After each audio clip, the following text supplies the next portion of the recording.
Joe Orth and I are starting a podcast. What should we call it? Hey, don't pick on me. You know why? Because this is why. Let's see what he says. The Joe Show? Give Joe the business? That's right. Cup of Joe. Cup of Joe. What is happening here? Would you listen? We'll give you a chance. Thank you. That's Joe. That's Rooster.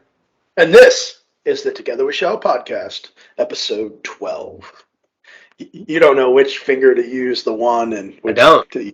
I really don't. Yeah, it's funny. And I'm like looking in a reflection above my camera to like, yeah. 12. Yeah. What is happening, man? We're meeting up to do this recording pretty close to the release of a recent episode, so I feel like we don't have much to catch up on, but I'm sure there's something you can tell me. What's happening? It is like an odd time in our like schedules to be doing this, but it's neat. Flexibility, right? Adaptability, and opportunities present themselves and guests are able to be available. We shift, kind of something that we've experienced over now almost my 19 years, in the military, Semper Gumby, right? Always flexible. So with that, I'm in my prep stages of drill this upcoming weekend. So I got my hair cut, holding on to the beard as long as I can till the final minute. Jean's in town. We had the Mother's Day celebration, so that was cool. Got all the moms over here and smoked some brisket, which was quite tasty. And right back into recording another episode. You?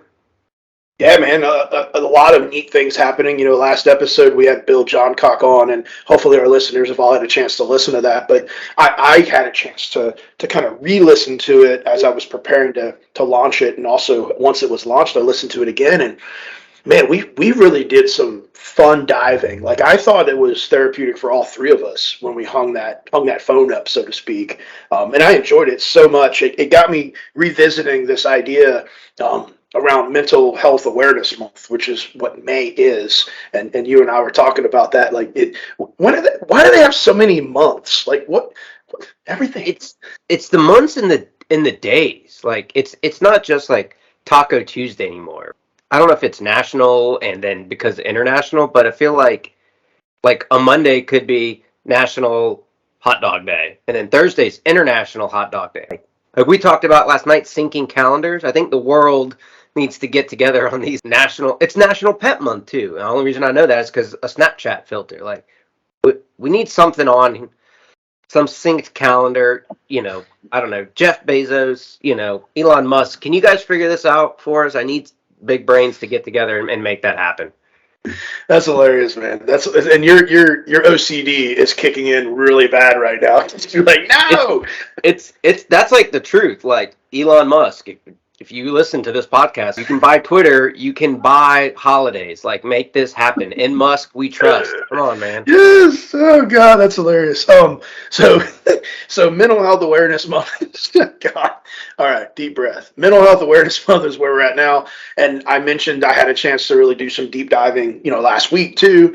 And when it comes down to it, like, how do we get to a point where we don't have to have Mental Health Awareness Month, but rather we normalize the conversation around mental health in a way that we don't need awareness for it, right? That's where we want to get to. Yeah, all of them, right? I mean, I think, what was it? There's Suicide Prevention Month, there's breast cancer, there's another, like, why aren't we just aware all the time and bring awareness 24/7, bring inclusion 24/7. Let's bring awareness of other, issues around the globe just all the time. I don't know, but maybe like the educated people in the room do know, which is a good segue into our guest today, who has spent some time studying the mind and spends his days dealing with things that are happening in the mind. Reference Adam Duritz, Counting Crows. One day they're going to make a movie about the things crawling around my brain, and that just happened. Tangent. Anyway, Middle America. There it is. The Middle America transition here to Kansas. So today we have Craig McDaniel, our ambassador for Ainsley's Angels in Wichita, and he's joining us. And so without further ado, Craig, welcome to the show. Thanks for having me. So I'd let you know today is Eat Whatever You Want Day, according to my Facebook updates. So that's one I can get behind. That's a good one, but it's also fun when it's drink whatever you want day. So I'm going to go ahead and say drink whatever you want day too. Well, I guess if we're going to go there, we might as well just jump right in and say, ladies and gentlemen, it's Miller time. Miller time is that part of the podcast we invite you to grab whatever beverage you like, from your most ice cold water all the way to your Celsius. Craig's drinking a Sonic, which is fun. And of course, we should be clear, Sonic is not a sponsor of this podcast. Yeah.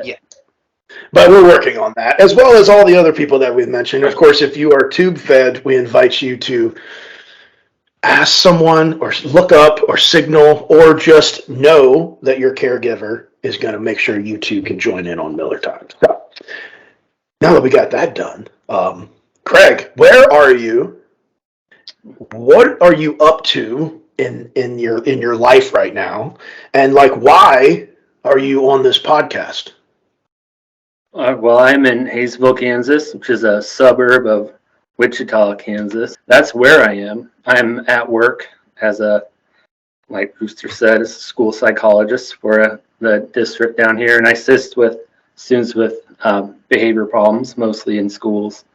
And I am here because, well, one, I think because our ambassadorship is a younger one and it hasn't been around as long, so maybe you wanted to get a newbie's perspective. I guess it's been a couple of years. And then also for mental health awareness and really like looking at what that stigma is to people, and some things that maybe I've gone through and done, and then kind of what came out of it.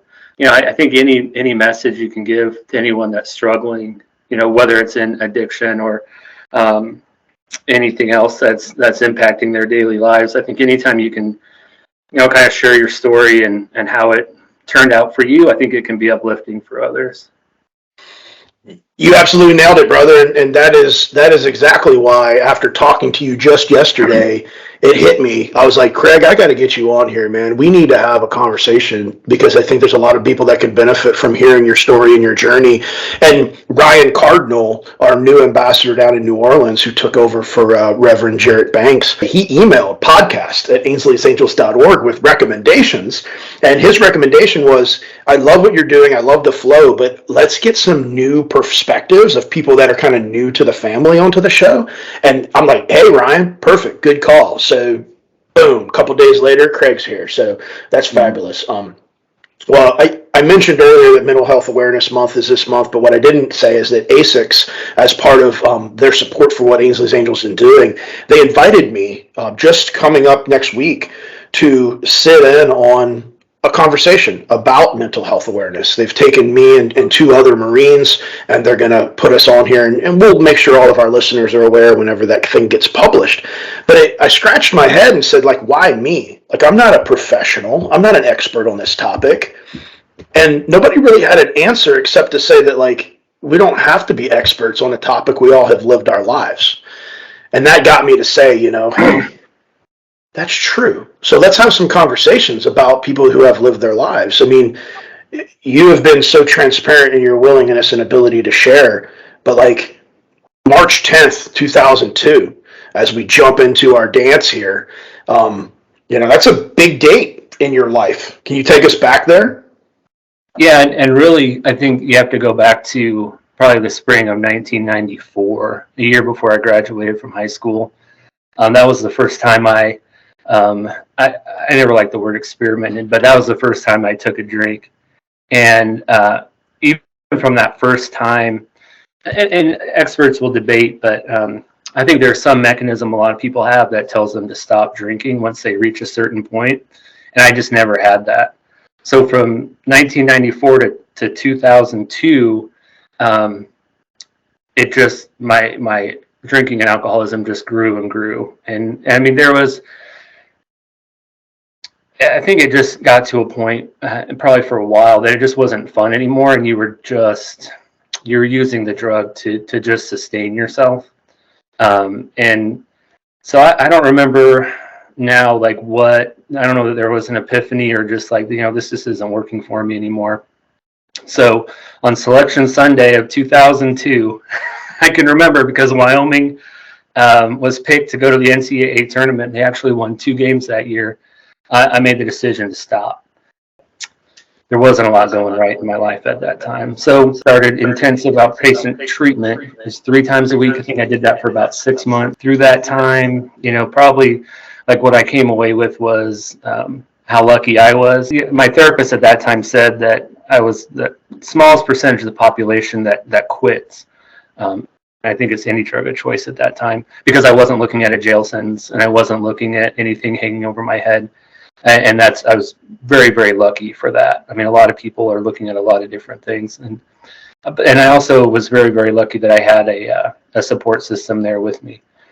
So 20 years. I mean, there's a lot more to it, obviously. Yeah. But, So, and you're saying that the therapist told you that a small percent quits, I don't want to say like on their own accord, but like, yeah, you didn't, wound up in a hospital and straight into rehab or the jail cell. Like you just made the cognitive decision that I don't want to do this anymore. Yep. Yeah, that's well, and it kind of goes. Yeah, I mean, I had a strong family upbringing. I mean, there was nothing wrong with my home growing up. I don't have anything to blame it on like that. I think I was really lucky in that I had, especially my mom was such a strong figure that I just realized kind of what I was doing to her. I think that probably that external kind of piece kind of pushing in, I think definitely impacted at that point too. 20 years is, I think you mentioned it, in our conversation, the first year they say is, the hardest, right? I've had some friends that, and family members, unfortunately, that don't fall into that small percentage, that woke up actually in the hospital and didn't know how they got there, and going back and getting clean, right, and sober, and how hard that first year was. Like you said, the support system that surrounds you is really what's going to get you through that. So it's always good to hear that people have that support system, because far too many don't, and those are the ones that likely don't make it to 20 years. Yeah, and on.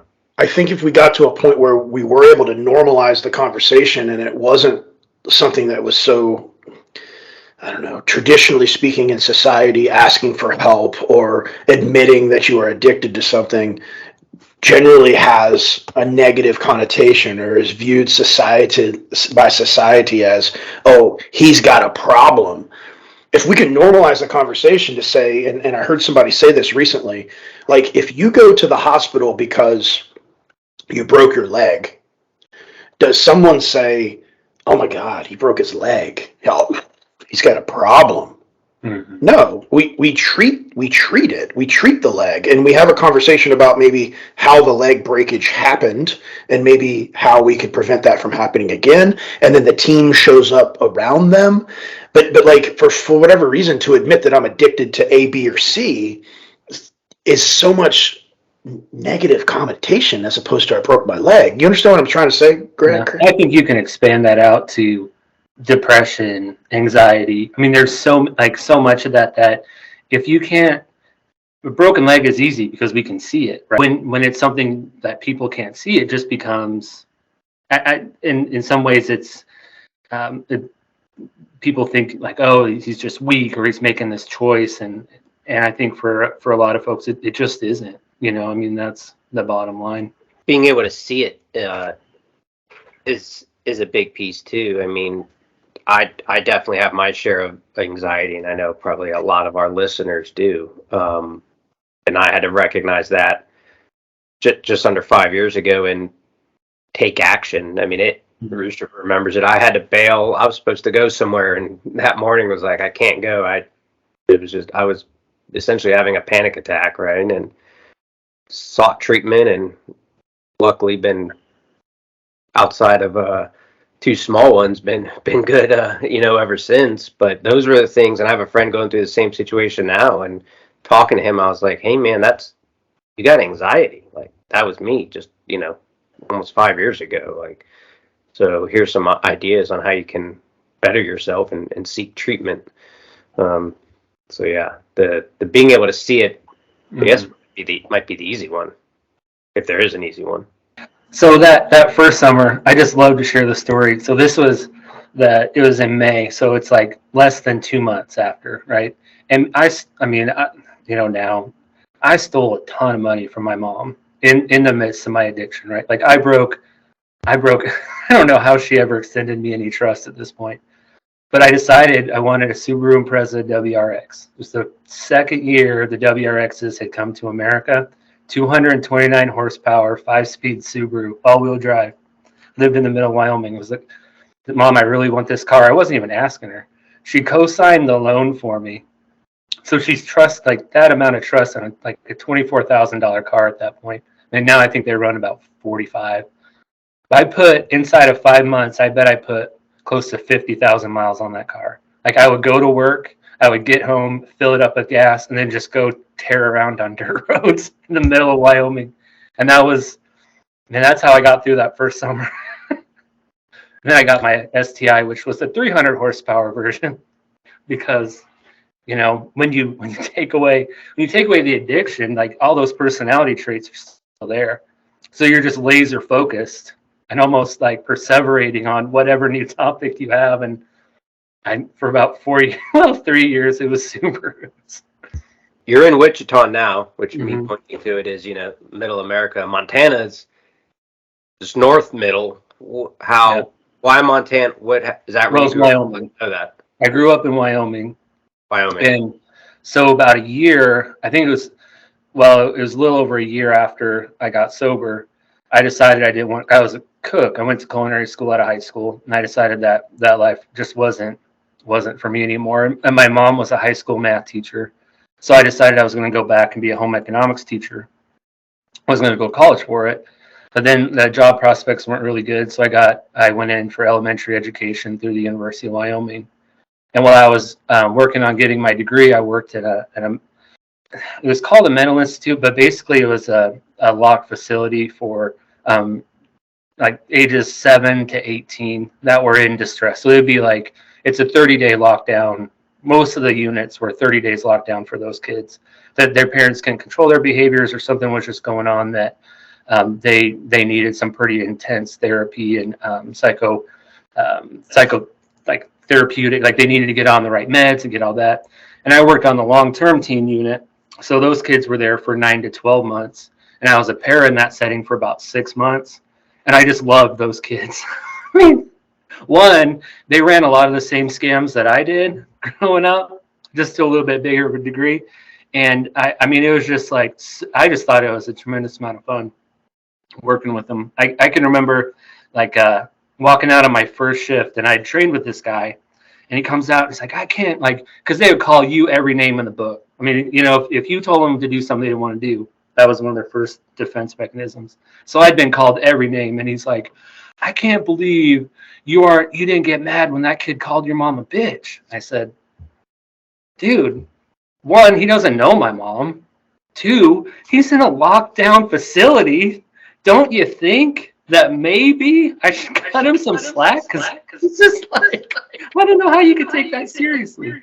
And so I decided I wanted to teach special education to students with emotional and behavioral disabilities. I graduated, I applied to almost most of the districts in Wyoming, and I couldn't get a job. This was 15 years ago now. And so tattoos have come a long way in 15 years. And one thing I used to do every anniversary on the 10th, I would go get a new tattoo. Like that was my other payoff to myself.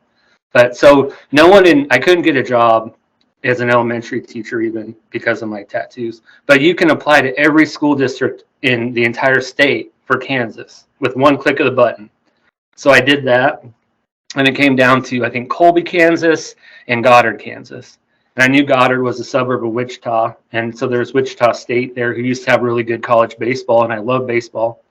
And then also Wichita State had the school psych specialist degree. So I chose Goddard, and then that's how I ended up in Kansas.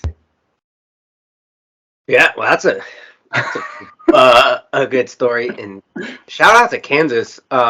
I was talking to to someone about that the other day, like on my, day job side of the house, where, intelligence professionals, like if a company's hiring 5 Intel positions, right, and they're all, for the most part, the same, qualifications, right? You can't just hit like select and hit apply to 5. You got to like go through the whole process, so similar to the school district thing. So that's neat that 15 years ago, Kansas allowed you to do that to, I would assume, all 2 school districts they have in Kansas, but I don't know how many there is. But if that was the case then, I hope maybe Wyoming is doing that now, because that's awesome. That allows like a district to see like someone they may not know they were looking for. You know what I mean? Yeah. Like you found them, they found you, type of thing. So that's pretty neat for sure. It worked out well, and I was 30 years old, and I mean I moved down here by myself. It was me and my Labrador named Daisy, and it was just the 2 of us. And so I had quite a bit of time on my hands in the evening. I mean, I could entertain my dog, and we had fun. But I have a cousin up in Lincoln that has a diagnosis of Down syndrome, and so I thought, well, I have this time. Let's start doing something with it. You know what I mean? I felt like those first couple years of being sober, I probably put towards showing my mom that she didn't make a bad decision, and all that she supported me through it. And this was the transition. And it sounds odd at 30, like you're just now transitioning away, but that was where I was. And so I thought, well, here's a population I know a little bit about. I've spent some time with my cousin. Like we have a good time. We've gone to a couple Nebraska Cornhusker football games. So I looked up what was then the ARC. I think it's called Ability Point now. And I started going on trips with them. So then you're a volunteer, and then like we went to Kansas City one time to watch KU play basketball. We went to see the Harlem Globetrotters in here in Wichita. So while I'm doing these, I have a student who, I think he was an 8th grader at the time, but he didn't have parents at home. Like his mom worked at night, so he was getting into hijinks and trouble. And so I was like, all right, we're going to find something to do with your time. And the school district didn't mind. I mean, I might have showed maybe I didn't have the best boundaries, but I was like, dude, we're gonna find something for us to do in the evening, and we're not just gonna go out to dinner and hang out. We're gonna do something worthwhile with our time. So I was on an ARC trip with this lady named Nancy Teplin, who just passed away not too long ago. But she was a prolific volunteer with the ARC here in Wichita forever. She and her husband. So I asked her, I said, Nancy, I'm looking for a Special Olympics team that me and my student can go volunteer with. And Nancy's like, oh, I know just the person. And so she gave me Lee's phone number. So then my student and I went over and started coaching with her. And it was fun for a season. And at the same time, like as I was doing this, I love baseball, right? So I decided I want to coach Little League baseball. And I don't want to sound bad, but I was like, I don't want to be just one of those dudes that shows up like this. I remember playing baseball. There was a single dude that would just show up, and everybody would just kind of look at him sideways. And I'm sure that, I don't know if that's still going on now, but so I was like, what's the best way? I don't have any children, and to be in Little League, you have to be 7 or 8. And I don't want to wait 7 or 8 years because I don't have that kind of patience. And so it's like, well, I'll be a foster parent. I'll take the classes, and then I'll request a 7 to 12-year-old boy so I can coach Little League baseball. Sounds crazy. Wait, hang on, dude. Wait. So just you became a foster parent so that you could show up and not be the guy that everybody looks at sideways for Little League practice. Yes, that was my reasoning. I was that guy. 2008, I think. Rooster, Chuck Atherton, guy we were stationed with, was coaching his son's Little League team. Like, hey, we're short coaches. Like, a couple teams didn't have coaches. So if you know anyone, so he's like, hey, man, you should go coach Little League baseball. And I'm 24 or something. And I'm like, Hold on, just to be clear, Joe, this was also a time in your life when you were striking out at softball and throwing bats against the fence. Just want to take us back there because that was a tangent back to. but in episode 4, we realized that that might not have happened. That someone might have struck out before I got up to bat, and I was angry at that someone and the situation. And yeah, at the first practice, people were like, "Which one's your kid?" I'm like, "None. I don't have a kid. I didn't have a dog yet." The story really just was like, "Hey, my friend said they needed coaches. I have not much else to do with my time at this point." So it was literally like, well, I can do this or I can sit on the couch type of thing. So I did that for a season, and I have not done it since. But I'm sure at some point, if my kids what athletic routes they decide, I might find myself coaching again. But that's funny. You didn't want to be me.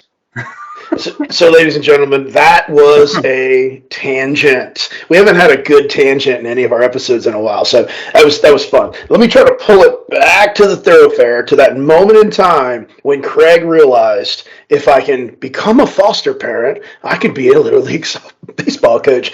And then it begs the question, like, what if the kids you were fostering didn't like baseball? What was your plan then, Hotshot? I think everybody loves baseball. I figured my love for the sport would be infectious. I don't always think, and I don't always think through things all the way. Sometimes I just go, this makes sense. Let's go for it and just see where we end up. And so then I got my first placement. I got a 4-year-old, a 2-year-old, and a 10-month-old. So no one was still old enough to play baseball. So I was a single dude now with 3 children, never having had children before in my life. But it went well for a while, and my student had moved on, but I was still helping coach Special Olympics basketball. And talking to Lee, she had 3 foster kids in her house.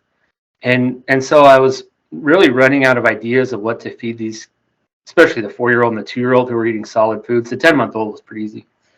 But I was running out of things to what to fix them for dinner, and I was smitten with Lee too. So I figured out, how can I spend more time with her without ever taking a real risk of being turned down? So I don't have to worry about asking her out on a date. She could say no to a date, So I was like, hey, you have 3 kids, I have 3 kids.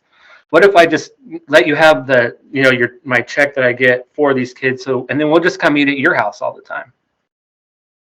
It was the smoothest pickup line ever. Oh, bro. Oh, man. I love these stories, dude. Like, I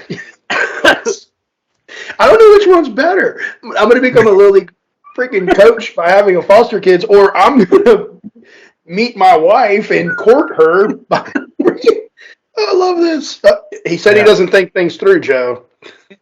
Yeah, so that's the same thing. Like, what if she would have said, actually, continue the story, then I'll ask my question. I got to know more first. Well, it worked out, and I was bringing my Labrador Daisy over, and she lived in Hayesville. I lived in Goddard, it's about 22 miles away. And so my 3 cycled out, but I was still able to go over and spend time with her. And then she still had her 3, and I was still just coming over because that was already prearranged, and she never told me no. And I did not train the dog to do this, but Daisy would not come home with me. She wanted to stay with Lee. So we'll have our first date anniversary coming up Saturday, actually. I can envision this though now. So this was, you said, 14, 15 years ago, like the kids had transitioned out, but it's Tuesday and you're still just going to Lee's house for Taco Tuesday because it's Tuesday, and then it's time to go, and Daisy's just like, on the couch or something. You're like, well, if she's staying, maybe I should stay or something. No, I had to drive home. I would drive home without my dog, get up, and I had to report to work at 7:05, so I'd have to get up early. Some days she would just stay over there, because then I knew I would be invited back. Like, I'm not ditching my dog. But some days I would have to go over before work and drive over. I couldn't have trained this dog to do it any better.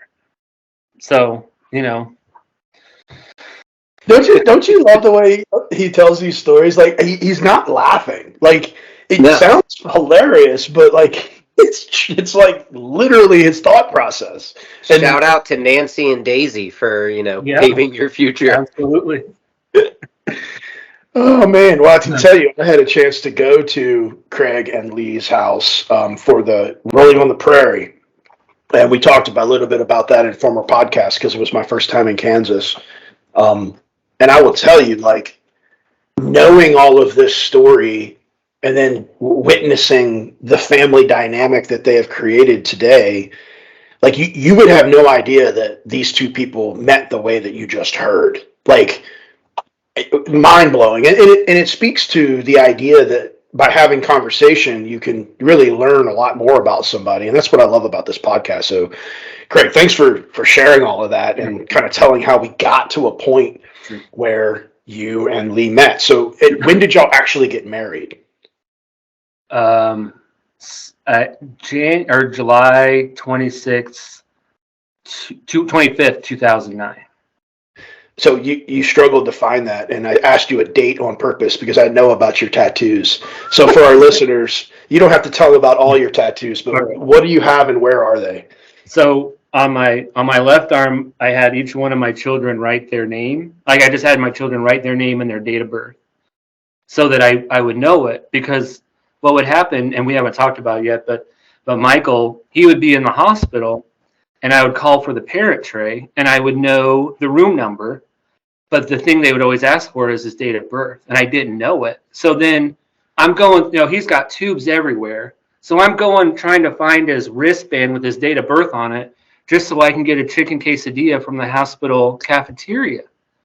And then also, when we would go to, like, if I'd take them to immediate care or something like that, where someone would ask me their date of birth, like, how embarrassing it is. I'm standing there in front of my oldest daughter, Veronica. I bet she was like 10 at this point. And they're like, all right, well, what's your date of birth? And I would be like, let me text their mom. So now I can just real nonchalantly look down at my arm and I'm good. And my children think I love them. And I do. I don't mean to sound like that, but they thought it was like, oh, he loves us so much. But it serves two purposes. And it's in their handwriting at that age. So, you kind of have that artifact there of when they were cute and cuddly. Now that they're all teenagers, sometimes that's good to look back on. I've I know people that have done this because I have a friend who's done that I see many days a week. And just yesterday we were signing up our kids for this like bowling camp essentially. And yeah, like you had to enter your kid's date of birth, and he's at the computer and goes, yeah, that's exactly it. I'm like, smart, bro, come on, man. It's been 6 years. You don't know that by now. I think that's a good opportunity to get us into like shaping our listeners' understanding for the sake of your storytelling. Like, you currently have how many children and or people that you give to that live under your roof? Like, paint the picture. Like, I know because I've been there, right. But I think it'll help us shape how we want to tell the rest of the story. So Lee and I have 4 children. One sibling set of 3, and then Howie. And when we talk about adoption, it's one set point in time. Like after that, they're yours. So it's kind of weird for me to say that. We have 4, and then we have Brandy, who lives with us. She's lived with us, 8-9 years now. She's, she could live independently, but she does better living with us, if that makes sense. So, like, chronological order. There's you and Lee, and then there's 4 other humans and 3 other canines. Who are those humans? Okay. And so we have age order, perhaps. So we have Brandy. She's the oldest, and she lives with us. She's lived with us for a long time. She just does it. No, she's the one who does better with that. And then my oldest is Veronica. She's a freshman in high school. Then we have Howie. He's our 7th grader. And then there's Michael, who's a 7th grader. And then we have Harper, who's a 6th grader. So that's the gang, as it were. And the 3 of those children were placed with you and Lee as their foster parents, or they were with me first and then you? Like, how did you come to have Michael and his siblings under your roof? So Howie came to Lee first, And then, I mean, we were dating by that point. And then we kind of did things out of order. Everybody knows at this point. So we had Howie, then we bought a house. Then we had 3 more kids. Then we had Veronica, Michael, and Harper. And then we got married. So we were a little, well, no, we got married after Howie, I think. And then the other 3 came. So the way we got the 3 was that the agency knew that Lee worked in special education and I worked in special education. And Michael suffered a traumatic brain injury, and so he was in the hospital. And so the lady said, "Oh, you both work in special ed, so you'll do fine with them." Now, Lee worked with 18 to 21-year-olds, like transitioning out of public school. I worked with emotional disabled kids, and here's a 6-month-old with a traumatic brain injury. No, but he's a total care kid at that point. Like, so that's how they all came. Like, we got Michael, then Veronica came a little bit later, and then Lily was born, and she came home one day after she was born. So, like, to some people, and I'm sure you've heard this before, and I want to ask you a question about how you respond to it. But, like, to hear what you just said, like, you and Lee currently are so unselfish, except the fact that you were a foster dad, so you could be a Little League baseball coach. But with that withstanding, you all are so, like, unselfish that you've opened your home and you've brought these other humans in, and they are now your children, and you're raising them. And some people might say to you, "Gosh, Craig, that's amazing. Like, you're just an amazing person. I don't know how you do that," or those types of comments. Yeah, I think most people would do what we did, given the terms that we had. And the other is, and we've never been made to feel this way, but this is just something that I've thought about. I hope I don't get too personal with you, Rooster, but you didn't choose your life. You didn't choose Ainsley, right? She was your child. We chose Michael. Like, we could have said, no, we're not. That's not for us. But we did. So there's a juxtaposition there, I think, to that point when people say that. It's like, well, we're just a family. I mean, at the end of the day, but we chose it. So this is what we wanted. I mean, that's the bottom line. Yeah, there's no. You're not like some special human.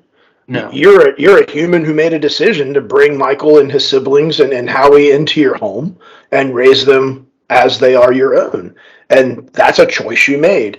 And so I guess where I'm going with all this is, like, moving past how potentially heroic that may look, I think is important. Like, when you get past, like, this great deed that you did and jump in on the fact that you're a father, period. And so how do you now live your life as a father with quite the interesting dynamic under your home is the next choice that you and Lee have. So what did you do now that you have, these amazing kids? Like, how are you living life? How'd you choose to live life?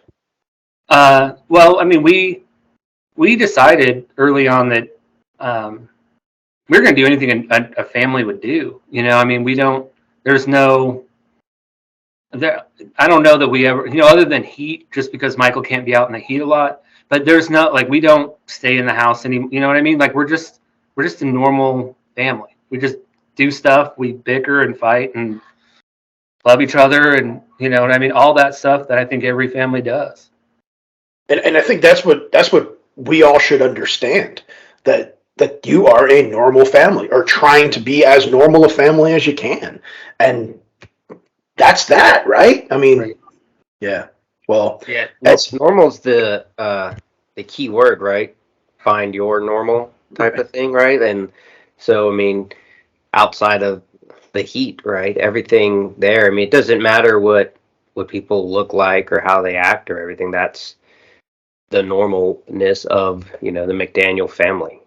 And we don't know anything different. You know what I mean? Like, that's been our life. That was a question I had. So Michael and Howie are both in 7th grade? Yeah. And then Veronica's a freshman? Yeah, Veronica with a B. Veronica. So 7th grade. Don't you ever mess that up again. Because Rooster messed that up at the dinner table about a month and a half ago. I believe that you did, for sure. And I probably were like, wait, what?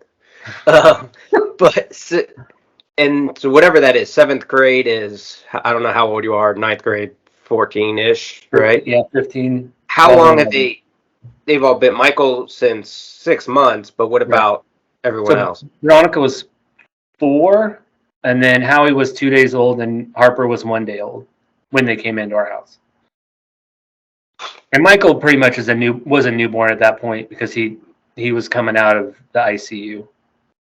How do you navigate the conversation? I mean, as far as from what you just told me, like you are their parents, like and 3 of them at least, because of their age when they joined you, like they view you as their parents.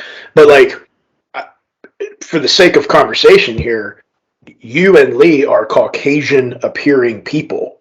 Your children are not Caucasian appearing. So how has that worked? Well, I did a lot of reading. I reached out to people that I knew, especially with Howie, being a black male. I'd never been faced with any kind of discrimination. I mean, I'm a white male, and really the overwhelming thing I got back was just love them. When we deal with outside people, like we just have honest conversations with them, about, there's certain things you just can't do. Your white friends can probably do, but you can't. And then we've probably done sometimes I think too good of a job, because then when he gets in trouble, he tells us we're racist, which is kind of funny. I don't know. Yeah, I mean, and I love that you're able to say that that's kind of funny, and that speaks to the relationship that you have with your son, Right. and the transparent nature in which you've navigated this. But I do want to take you back, Craig, and if I'm not appropriate in asking, but like I want to clarify for the listener, you've told Howie that his white friends can do something, but that he can't or shouldn't. Right. Can you expound on that? Just because I that's a big statement. Help us understand that. Adolescent hijinks, like he and 3 of his friends went into this abandoned house, and that was a conversation. That was when that conversation really came up, was like, you're going to be viewed differently coming out of there compared to your 2 white friends, and the likelihood that something is going to happen to you, not necessarily happen, but you're going to be held to a higher level of accountability due to no fault of your own, that could very well occur.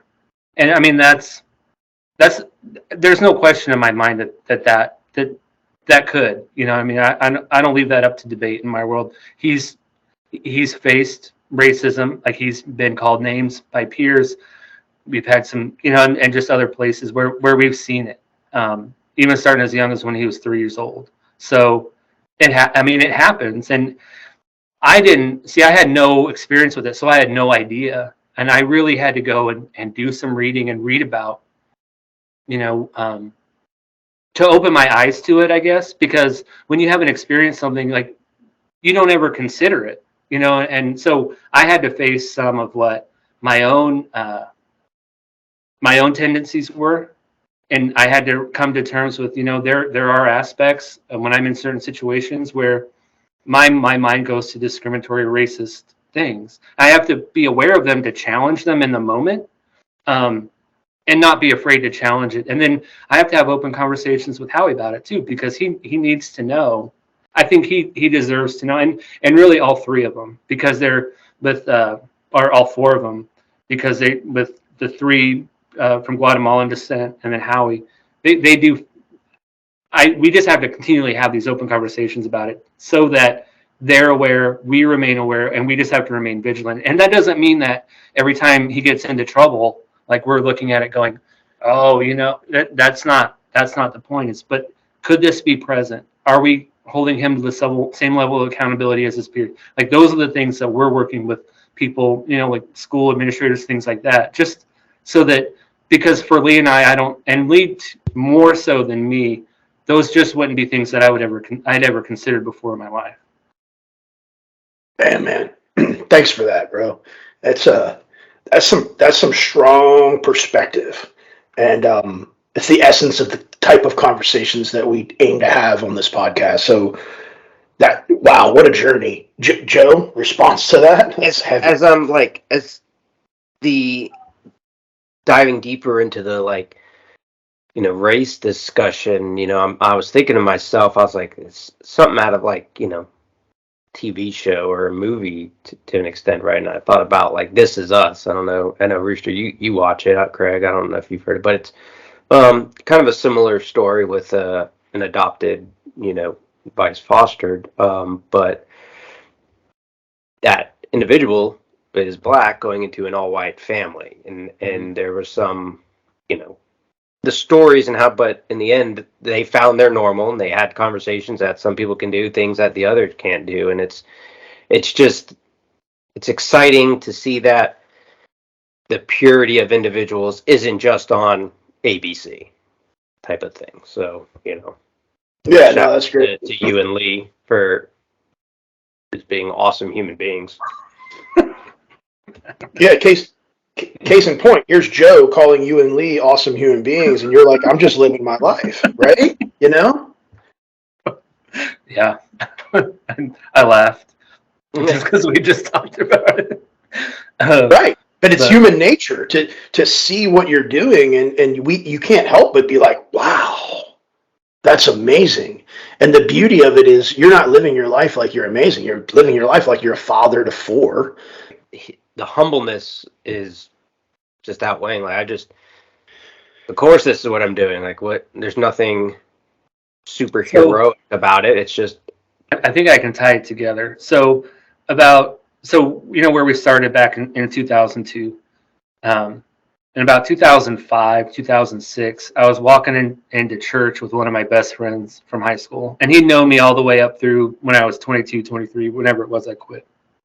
And he looked over me and he said, I expected to be walking in, but I expected you to be in the coffin. And that was just like, holy moly, man. So in a lot of ways, and I still think about this, when I think back, like it's hazy that far back. But I never thought I would own a house. I never thought I'd have a career. I never thought I'd be married. I never thought I'd have children. Like, none of those things seemed at all possible because of where I was and what I was doing and my choices, right? So now I think, like, I come home, I have a house, I have a job, I have a wife that keeps me in check. I have 4 kids that I love to death. I have Brandy, all these things, and it's just like, dang, man, you can't. It's not that I don't want to screw it up, but I have to be. I don't know if grateful is the word, but I mean there's something there that's like, something happened to me 20 years ago for me to end up here, and I better dang well appreciate what I have. And I did a lot of work, but there's a lot of people that did a lot of work with me, and I'm here now. You know what I mean? Like, I don't know if that really hit the central point, but that's something I don't have to remind myself not to drink every day anymore. I don't have that problem. Like, every once in a while I'll think, oh, it'd be nice to sit out on a patio and have a couple fat tires. But I know that's just my addiction that kicks in. But the appreciation I need to have, or at least be mindful of sometimes, because maybe that's kind of what you're hitting on a little bit, which Lee would disagree with because I'm a selfish, self-centered person, like we all human beings are at home. But I mean that I think that comes back to the core of it at times. Yeah, it really does come back. It wraps it up pretty and in a bow. And it's the thesis is that if Craig McDaniel would not have taken the time to look inward and then to do something about his perception of where his life was going, then you probably would not have a home and children and wife and a profession. You may very well have been what your good friend said would be in the coffin, in 2006, 7, 8, 9.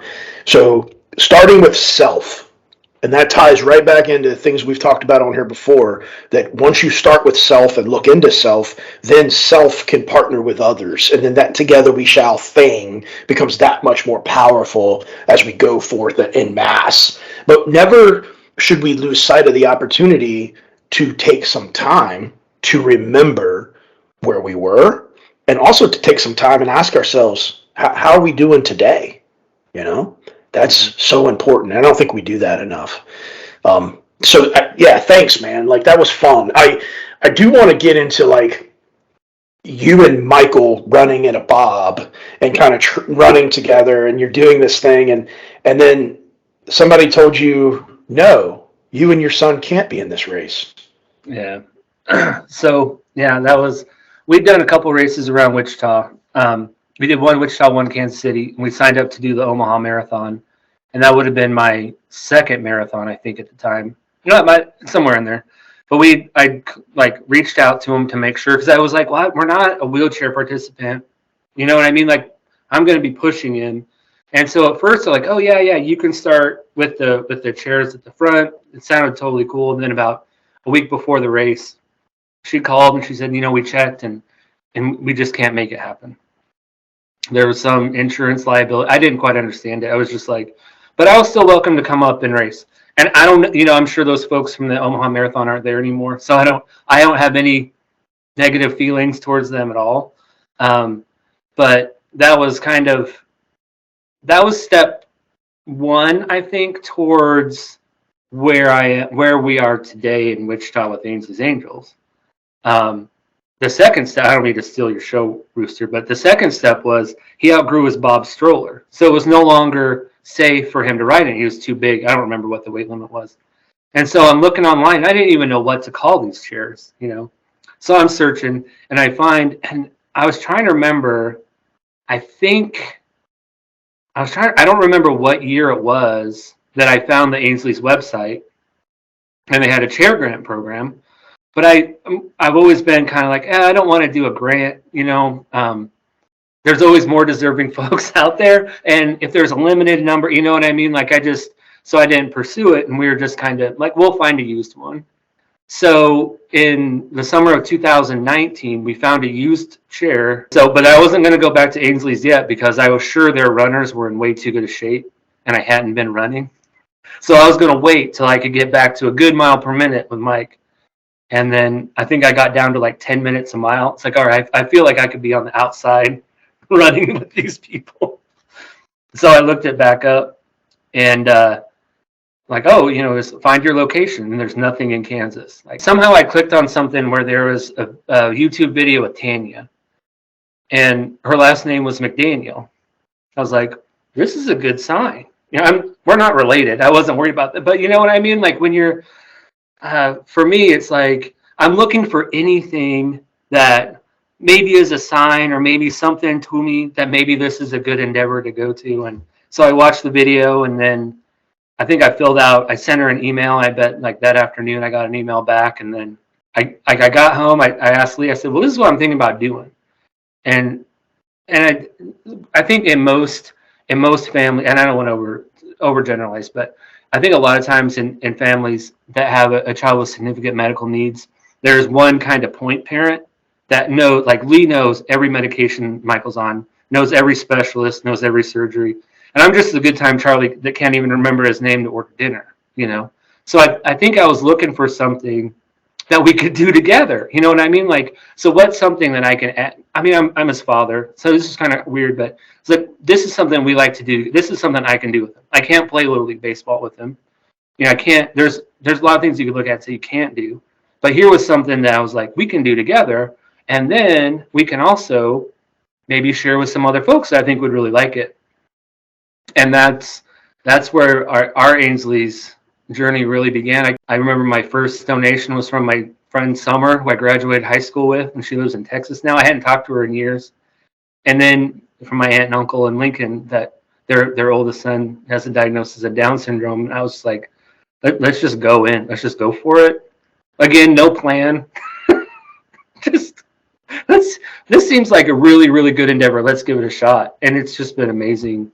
It's been an amazing 3 years now. Like I sent this text to Rooster a while back. I think you were checking in. It's like back in, maybe it was January of 2020. And it was just like one line, like, hey, I was just checking in to see, how things were going or something. And I texted him back like this huge, long soliloquy about how I felt that Ainsley's was making me a better person, how it was like, again, like refocusing my perspective to see the good. And that's still true today. Like I really try to, instead of looking at a person and like, oh, they're doing that to me on purpose, like, oh, well, I haven't communicated well enough with that person to know that's making me frustrated, or, if they want to cut me off in traffic, maybe they have somewhere more important to go. And I'm not letting people walk all over me, but it's just, there's some positivity that comes out of it for me. And I don't even run with Michael every time. I farm Michael out to runners quite a bit. So it's gone beyond just my relationship with Michael and being able to provide him with something like tangible that's not just surviving. It's not just like food and shelter. Like, it's not that part of it. Like, this is something that, I mean, obviously sports and things like that outside, like the extracurricular things are really important to me. And this is what I can do for Michael. And then I'm meeting all these great people on top of it. And we're building a community. And it just, I mean, it's just love, man.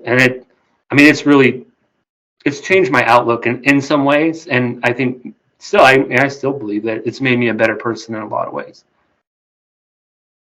That was pretty impressive, brother. Thank you for all of that. Like, that was, wow, what a story. And you nailed it. It's love. And that's what powers you to do what you do. And here, as we started off talking about mental health awareness, like, at its core, your mental health can be fueled by the love of others and by perspective and by people showing up alongside you to show you that you're not isolated. And Joe and I have talked about that more than once. And the name of our podcast is Together We Shall. So I guess if anybody's feeling isolated right now, please, like, if you're hearing our voice, I don't want you to continue to feel like you're isolated. Like, somebody out there would love to hear a story. I don't know how to put that into words. And so I'm looking back at the psychology professional to help me put that into words. But when you get into some of these places, at least for me, it felt so dark and I was so stuck and I just didn't see any way out. I think anytime that you reach out and, there's 800 numbers, but I mean, I think there's people in our communities everywhere that we can make those connections because we're social creatures, and understand that while you feel like everything is so unique just to you, there's other people that can share that perspective to an extent. Not 100%, but there's going to be something shared there.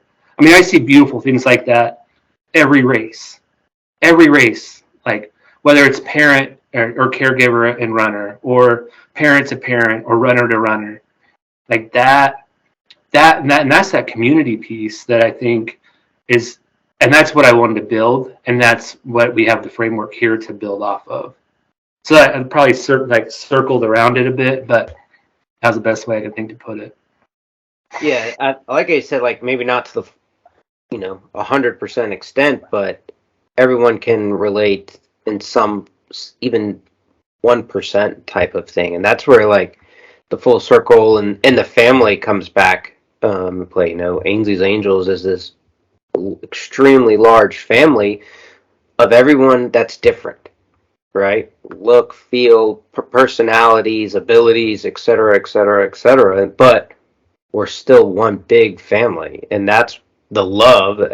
It's awesome to see that love and family can grow in the middle of America by a simple email. It's just that. I mean, the power of email. And the last name is McDaniel. yeah, not only is Tanya, maiden name McDaniel, and you share that with her, but she also studied psychology. I mean, that's her profession. She has, I don't even want to say what her degree is, but she's got a master's in something related to psychology. The master's works out for her. Yeah, we often say that. How's that master's working out for you? Whenever somebody does something brilliantly. I think what y'all are talking about, in addition to love and all these things, is just how at some point there's an intersection, and that intersection is that commonality. And through talking and storytelling and just listening to one another, we can find ways where we do intersect, and then we can use that intersection to grow together. That's the essence of what I love about what we do and storytelling. And Craig, you've been very, very vulnerable in terms of your willingness and openness to share your journey. But I know that somebody heard an element of your story and they connected with it. So thank you so much for being here with us. My pleasure. I like telling stories. And I do. I like sharing my story because I chose every difficult way possible for a long time. And I think for a lot of people, they get into this hopeless state. And I'm just like, if jackass like me could pull it off, like, you can. Like, there's hope. You know what I mean? Like if I can do it from where I was, I really do believe there's hope for a lot. So dare I assume that your weekly word for the week ahead is hope? Yeah, I mean, I was thinking about that because I knew it was coming. I mean, I was hoping like I could share a fun fact because I know Lori was trying to, fun fact, my first car was a 1979 Chevy Cheyenne Blazer. So I didn't know that we shared that in common. Yeah, I mean, hope, and I mean, seriously, it just comes back to that same, maybe even like it's just love, man. I know 22-year-old me would roll his eyes, but seriously, like that's what I mean. That's what I think just continues to drive me, and really be able to see people for who they are, not who they are in that moment. Talking to you all, that's what this always comes back to for me.